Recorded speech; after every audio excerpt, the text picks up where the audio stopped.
اور تو رنجیت سنگھ دا منڈا رہنا سی. جو بھی کو سمجھ آئی ہے کہ کوئی نہیں آئی؟ اور تو رنجیت سنگھ دا منڈا رہنا سی. بزرگاں دا ایڈا مخالف ہو گئے ہیں. شکر کر تیرے پیو نو تیرے دادے نو کسے کلمہ پڑھایا ہے. اور وکری گل ہے تو چبل جم پئی ہے. جس کو میں کہہ رہا ہوں بات آپ کو سمجھ آ رہی ہے نا؟ تو گال تو پھر لطرہ تے ہی ہونی ہے نا. سمجھ آ رہی ہے میری بات کی؟ گرامی قدر حضرات اسی واسطے یہ لوگ چھپے ہوئے اور باہر نہیں آتے. انہوں پتہ ہے سانو کسے چھڑنا کوئی نہیں. اور پھر کہتے ہیں ہمیں تحفظ نہیں ہے. میں کیا کام تیرے نے کنجرا آ رہے تے کتے آ رہے تے تو کہنا میں نو تحفظ دیو. اے ملک دے اندر کنجرا تے کتے نو تحفظ نہیں کہ پولچ نہ رہ جائیں. اب بیٹھے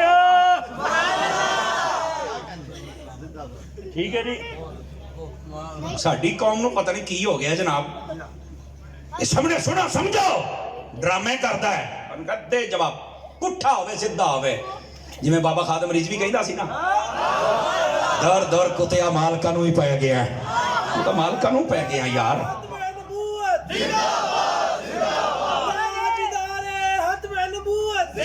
اور اس بات کو سمجھیے بزرگاں نو ہی پہ گیا ہے. یار ہڈم تیرے جمن تے تینوں شرم تا یا کرنی چاہیے. سمجھ آئی؟ منہ نہ متھا کھوتا پہاڑوں لتھا. اور چند یتیم العلم کمینے مسکین اور دین سے بھاگنے والے ہیں آزاد خیال. وہ اگر تینوں سن دینے تے ایڈا ناچنا تیرے تو بڑے بڑے آئے سن.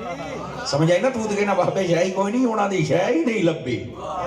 سمجھ آ رہی ہے؟ تو میں چاہتا ہوں کہ ذرا یہ بھی بات آپ کے ذہن میں ڈالوں قرآن و حدیث کی روشنی میں کہ یہ بزرگوں کے پاس جانا سب ہے کیا. دیکھیے اللہ رب العزت نے قرآن مجید میں فرمایا یا ایھا الذین آمنوا اتقوا اللہ، اے ایمان والو تقوی اختیار کرو، وکونوا مع الصادقین، اور سچے لوگوں کے ساتھ ہو جاؤ. یہ قرآن کا حکم ہے. ایمان والو تقوی اختیار کرو اور سچے لوگوں کے ساتھ ہو جاؤ. جو بھی زیادہ اللہ کے نیکوں اور بندوں کے مخالف ہے آپ اسے پوچھیں کہ یار اس آیت کا مطلب سمجھاؤ ہمیں کیا مطلب ہے.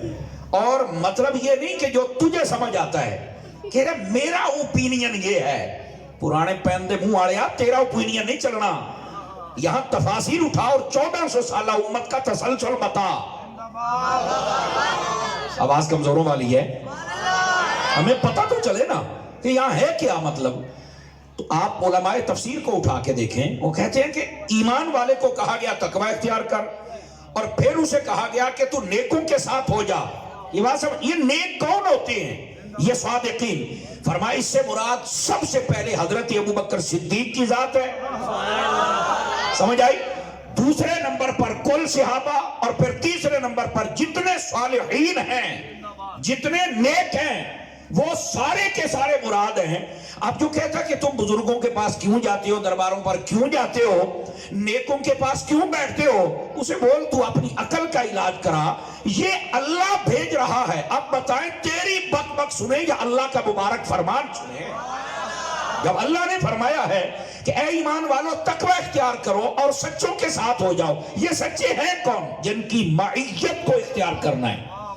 اور یہ وہ سچے ہیں جو اولین صحابہ کرام اور اس کے بعد تابعین تبع تابعین اور کامل جتنے لوگ یہ قیامت کی صبح تک آتے رہیں گے. یہ ان سب کے پاس جانا، ان کی صحبت میں بیٹھنا، ان کی قربت اختیار کرنا. یہ تو قرآن میں میرا رب فرما رہا ہے. اور یہاں یہ زہر گھولا جا رہا تھا یہ تو بزرگ تو شاہی کوئی نہیں. اور شاہی کوئی نہیں تھی اللہ نے کلیا کیوں ہے؟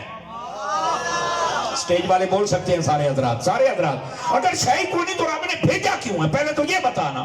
اور اگر یہ کوئی شاہ نہیں تھے تو اللہ بتا دیتا نا کہ فلاں فلاں بزرگوں دے کوئی جائے گی باقی شاہی کوئی نہیں. آواز سمجھ آ رہی ہے آپ حضرات کو؟ تو اس کا مطلب یہ نکلا کہ یہ بغض اور حسد ہے جو لوگ نکال رہے ہیں. ویسے بزرگوں کے ساتھ کوئی جتنی بھی دشمنی کر لے، میں ایک جملہ کہہ دیتا ہوں اگر آپ کو سمجھ آ جائے. میں کہ پتر تے داتا صاحب بھی سائیاں بم پھٹایا تے بابا فرید بھی پھٹایا تے قسم خدا دی راش نہیں جے ٹوٹا.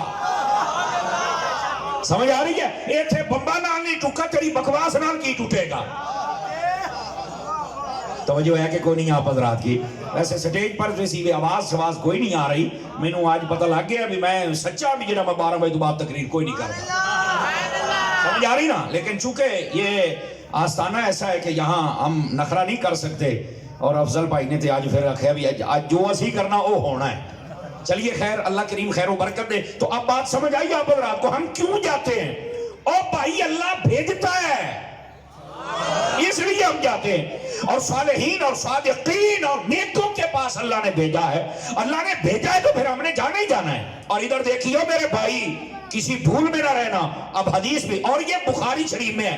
اے جڑی بخاری سامنے رکھ کے بہتا ناچتا ہے نا, اے اسے بخاری دے وچ جے نبی پاک علیہ السلام نے ارشاد فرمایا, جو اچھے بندے کی صحبت ہوتی ہے اس کی مثال ایسے ہے جیسے تم عطار کے پاس بیٹھ گئے, عطر بیچنے والے کے پاس. اور جو برے بندے کی صحبت ہے ایسے ہی ہے جیسے تم لوہار کے پاس بیٹھ گئے ہو جس نے بھٹی لگائی ہوئی ہے اور وہ اپنے لوہے والے کام کر رہا ہے. یہ میرے نبی فرما رہے ہیں. اور اگر یہ کچھ نہیں ہے تو نبی پاک یہ صالحین کا نام لے کر یہ عطار کی مثال کیوں دے رہے ہیں؟ سمجھ آ رہی ہے؟ اور پھر یہاں بڑے کمال کی بات ہے, یہاں یہ نہیں کہا کہ وہاں بیٹھنا ہے, مہینہ رہنا ہے, 2 مہینے رہنے ہیں, مرید ہونا ہے, لنگر کھانا, نہ یہاں یہ بات ہی نہیں. میرے نبی فرماتے ہیں اچھے بندے کی صحبت, فرمایا عطار کی طرح. کیا مطلب؟ فرمایا وہاں سے اگر سودا نہیں بھی خریدے گا تمہیں خوشبو ضرور آ جائے گا. اور برے بندے کی صحبت, فرمایا اگر تو اس کے ساتھ چل کے بیٹھے گا, اگرچہ تو نے ان کے ساتھ مل کر اس وقت کوئی برائی نہیں کی لیکن اثر تیرے اوپر ہو جائے گا. وہ بدبو جیسے وہاں لوہار کے پاس بیٹھے بندے کو آتی ہے, کپڑے نہ بھی جلیں بدبو تو آ جاتی ہے, ایسے ہی یہ جو برے لوگ ہوتے ہیں ان کے پاس بیٹھ کر بندہ گناہ نہ بھی کرے نا, بہرحال گناہ کی طرف بندہ راغب ضرور ہو جاتا ہے, تیار ہو جاتا ہے, یہ گندگی کی طرف چل پڑتا ہے. تو میرے نبی علیہ السلام تو بتا رہے ہیں مثل الجلیس الصالح, فرمایا کہ جو نیک بندوں کے پاس بیٹھے اس کی مثال ایسے ہے جیسے کوئی عطر بیچنے والوں کے پاس بیٹھ گیا ہے. تو اگر یہ نیک لوگ شاید کوئی نہیں تو یہ میرے نبی علیہ السلام نے مثال کیوں دی صالح بندوں کی, نیک بندوں کی. صالح نیک کو کہتے ہیں اور نیک ولی کو کہتے ہیں, اور ہماری پنجابی میں اس کو بابا کہتے ہیں. اب سمجھ آ رہی ہے آپ حضرات کو؟ اب یہ قرآن کی ایک آیت بھی آپ نے سن لی اور اس کے بعد آپ نے ایک حدیث شریف بھی سن لی, لیکن صرف ایک حدیث نہیں ہے. ادھر دیکھیں میری طرف, او کناڑیا, ادھر میرے دیکھ, دوبارہ نہ کھینچنا, میری بات سنیے. اب ذرا دوسری حدیث بھی سنیے, جاگ رہے ہیں تو سنا دوں آپ حضرات کو.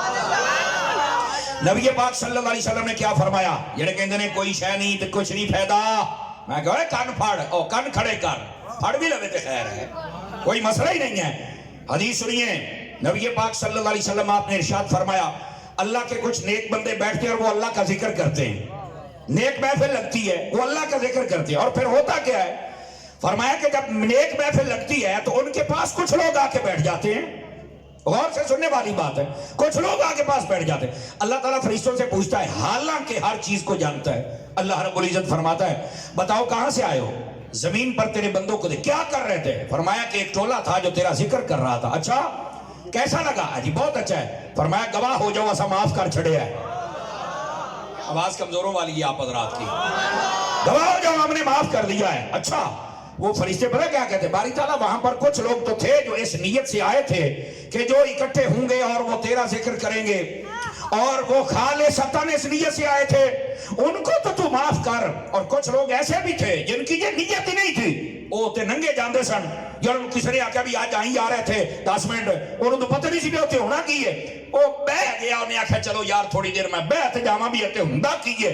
اس کی نیت ہی نہیں تھی ذکر کی یا اس محفل کی یا ان نیکوں کے پاس بیٹھنے کی. تو باری تعالیٰ ان کے بارے میں کیا حکم ہے؟